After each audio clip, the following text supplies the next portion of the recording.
Margelle, depuis 70 ans à votre service pour vous livrer le meilleur du surgelé.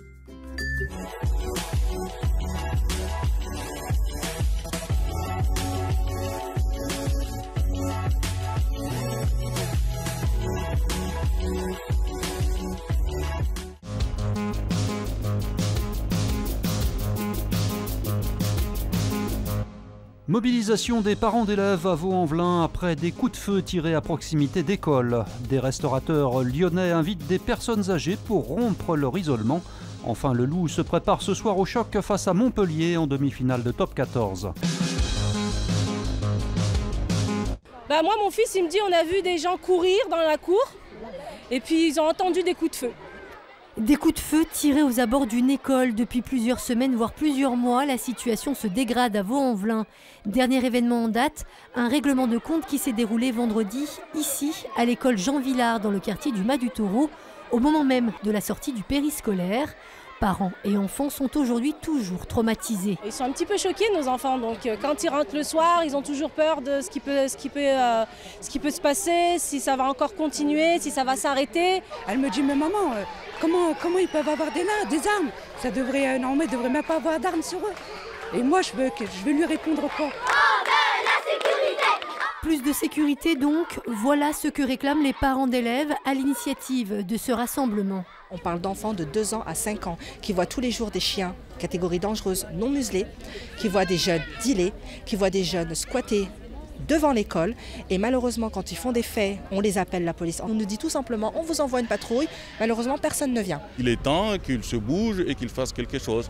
La mairie, de son côté, dit comprendre la colère des parents d'élèves et réclame aujourd'hui plus de moyens. Madame la maire a demandé, en fin de semaine passée, est intervenue auprès du préfet et a obtenu la mise en place de forces de l'ordre supplémentaires sur notre municipalité. On sait que ce sera les jours qui suivent, les jours qui viennent.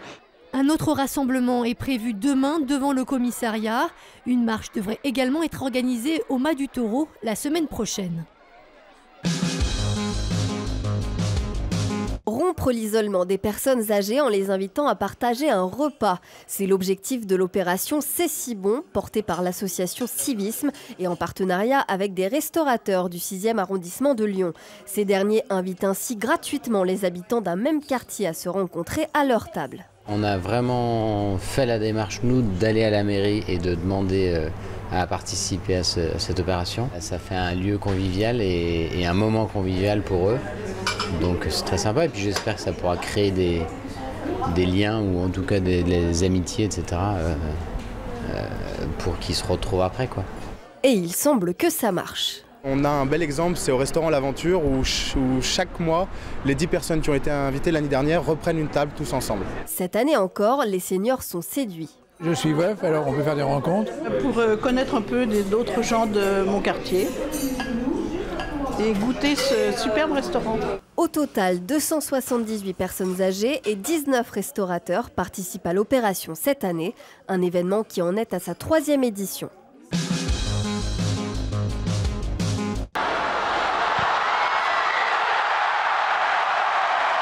Bravo aux filles de l'OL, elles ont remporté hier leur 5e titre en Ligue des Champions en battant les Allemandes de Wolfsburg 4-1. Une victoire arrachée en prolongation après avoir été menée dans un premier temps au score.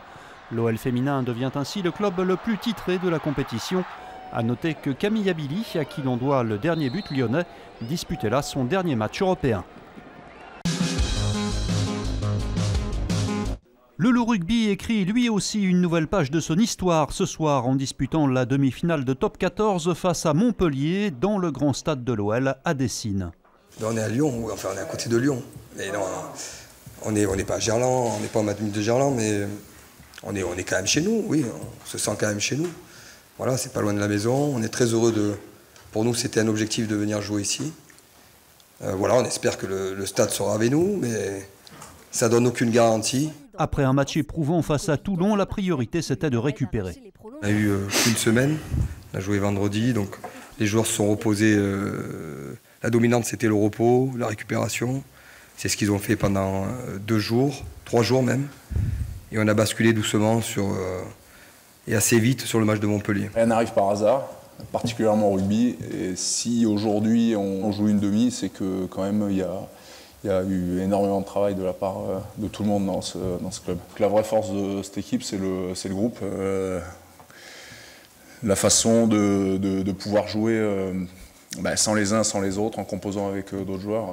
Coup d'envoi du match Loup-Montpellier à 21 h ce soir. En cas de victoire, les hommes de Pierre Mignoni affronteront en finale le vainqueur de l'autre demi qui opposera demain Castres au Racing 92. Dessines ne fera pas seulement la part belle au ballon ovale ce week-end. La ville de l'Est lyonnais organisera également les championnats de France junior d'escrime dans la catégorie épée. Demain, c'est la finale qui vaudra pour le classement national. Et ce classement national sert pour tout ce qui est Coupe d'Europe, Coupe du Monde et JO. Sachant que là, vous avez ce qu'on appelle une génération spontanée. Et dans ce qu'il y aura demain, il y a les 10 premières mondiales.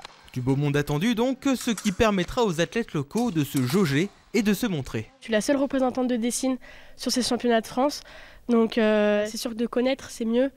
On est à domicile, donc on est rassuré. Moi je suis plus rassurée en tout cas. Début des épreuves individuelles demain à partir de 8 h au gymnase Chaplin, Becquerel et Brassens.